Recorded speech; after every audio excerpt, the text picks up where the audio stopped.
Hello everyone, and welcome to the Commander's Forge. My name is Andy Bentley, and I am your host. Now, the Commander's Forge is an area for me to talk about Commander, magic, and life in general.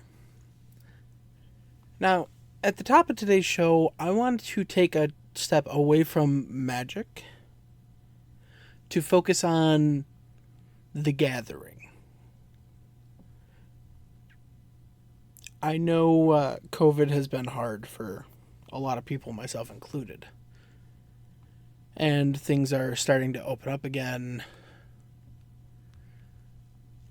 But the other day I was scrolling on TikTok and I ran across this user.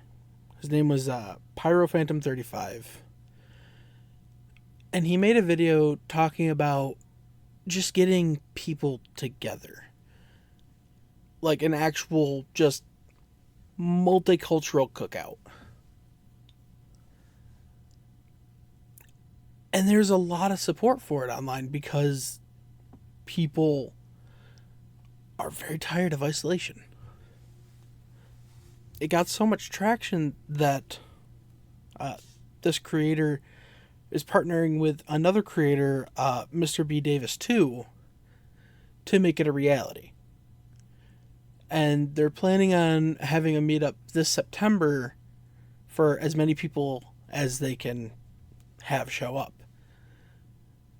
Now, unfortunately, I won't be able to attend if it is this September because I would need ample time to make plans for travel and stuff like that.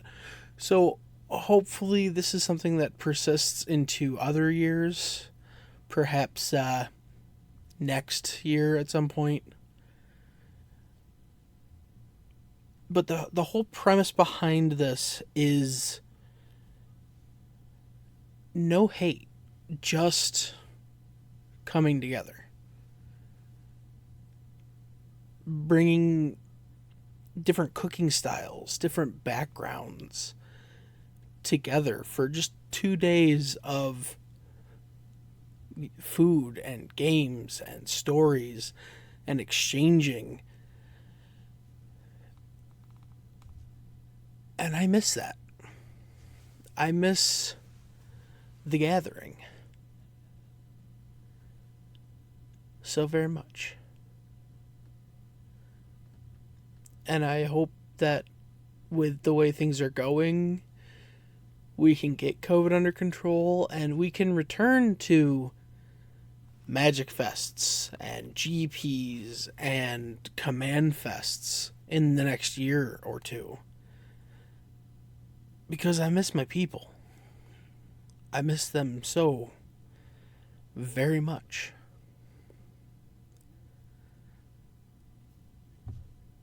But yeah, that's about it for the top portion of the game. I just really wanted to get that out there. And we'll be right back with the second part. Hey, did you know that for as little as $1 a month, you can help support this podcast? All you have to do is go to patreon.com/commandersforge, and that is CMDR_forge. That's it. That's all I got to say about it. If you want to help support the podcast, you can go there.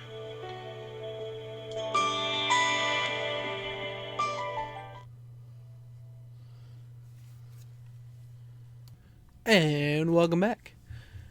Now, for the second half of the show, I just want to talk about the one commander that I'm actually planning on building from the Forgotten Realms. And that is Kalain Reclusive Painter, which is a 1/2 human elf bard for a black and a red. When Kalain enters the battlefield, you create a treasure token. And other creatures you control enter the battlefield with an additional +1/+1 counter on them for each mana from a treasure spent to cast them. I read this card wrong the first time. The first time I read it, I thought it said it entered with a counter if you used treasures to cast it. It does not. It says for each treasure.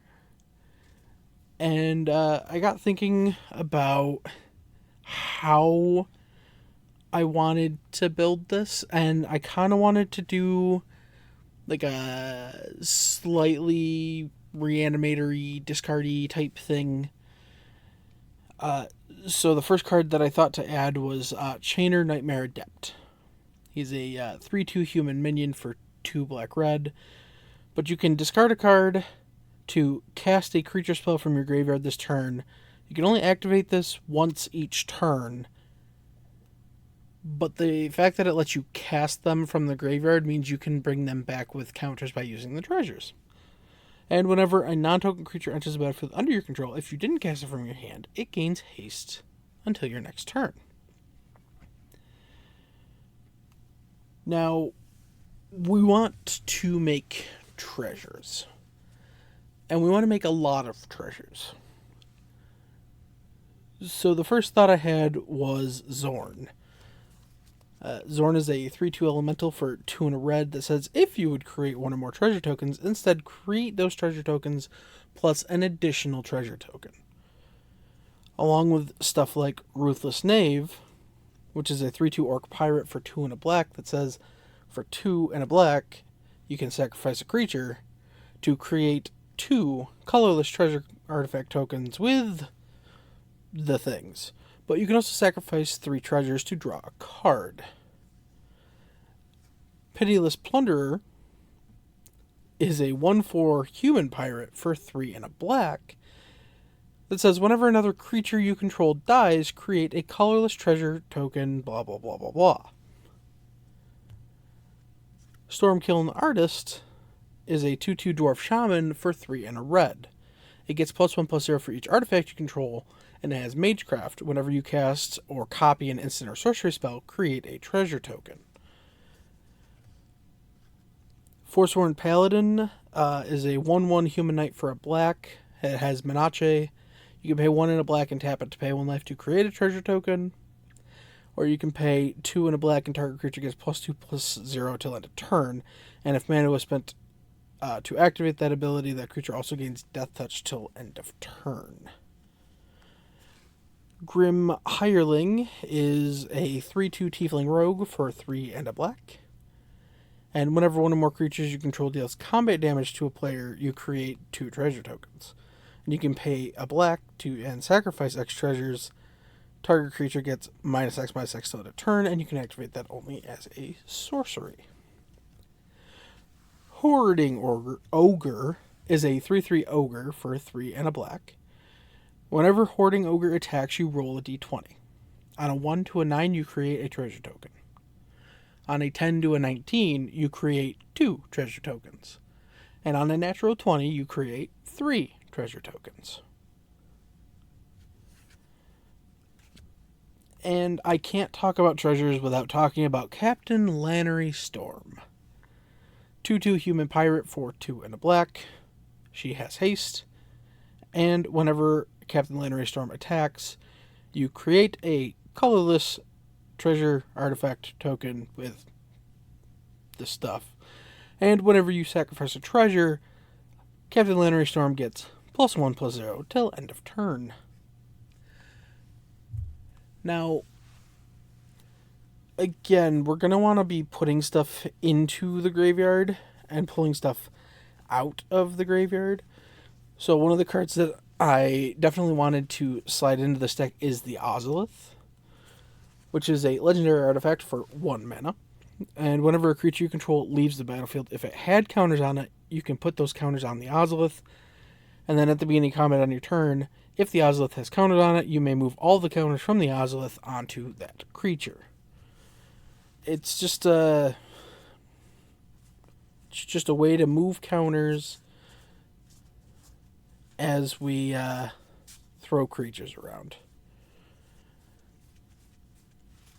Now, we're also running basically any decent way to make treasures in black and red, like Dead Man's Chest. 1 and a black for an enchantment, aura, enchant creature an opponent controls, and then when the enchanted creature dies, you exile cards equal to its power from the top of its owner's library. You may cast spells from among those cards for as long as they remain exiled, then you may spend mana as though or mana of any type to cast those spells. While this doesn't actually make any treasure, we can steal our opponent's creatures, spending treasures to have them enter with +1/+1 counters. Brass's Bounty. Sorcery for 6 and a red. For each land you control, create a treasure token. It's just stuff and things. Stuff like Karn's Bastion. It's a land that taps for a colorless, but you can pay for and tap it to proliferate. Mirage Mirror can become a copy of Karn's Bastion and pay for and tap and proliferate if we're just swimming in mana. The Throne of Geth is an artifact for 2 mana that can tap and sacrifice an artifact to proliferate.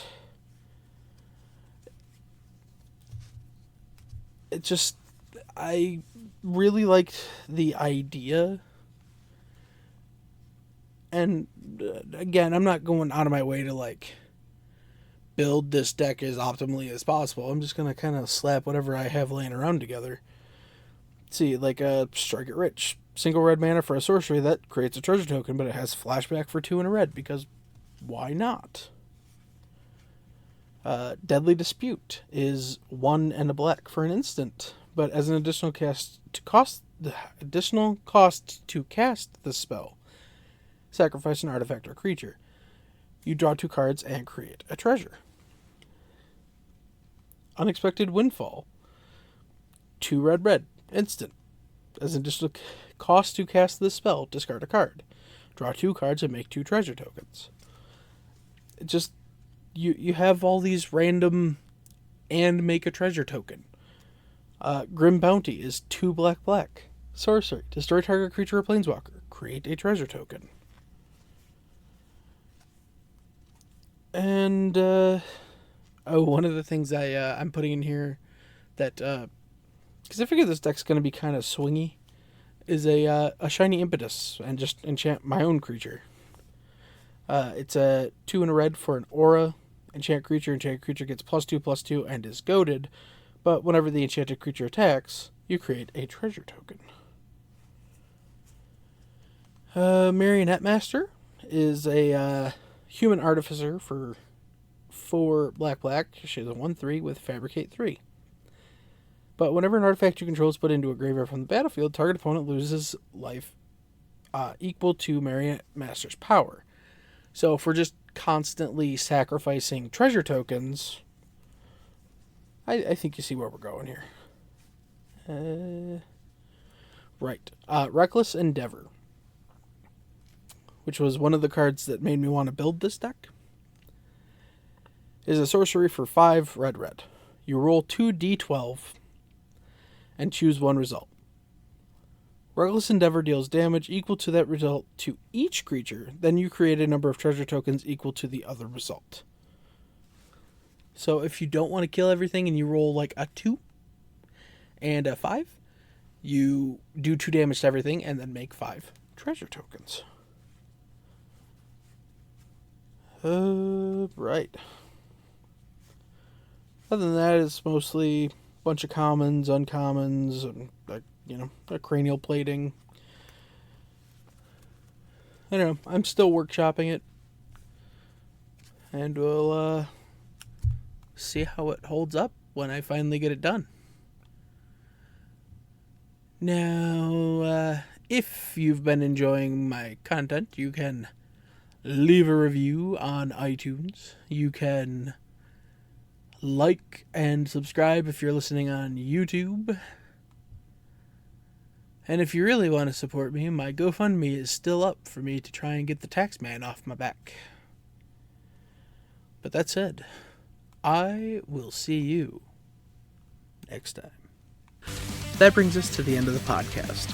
I would like to thank Nate and Erica Jacobs for designing my logo, and Cody Malpe and Ian Foss for allowing me to use a sample of music from their band The Crypt. The podcast can be found on YouTube by searching Commander's Forge. The podcast is Commander's Forge, that is CMDR_Forge on Twitter. I can be found on Twitter at BentzMr, that is BENTZMR. Thank you for listening. I'll see you next time, and until then, here's to fun games and sick plays.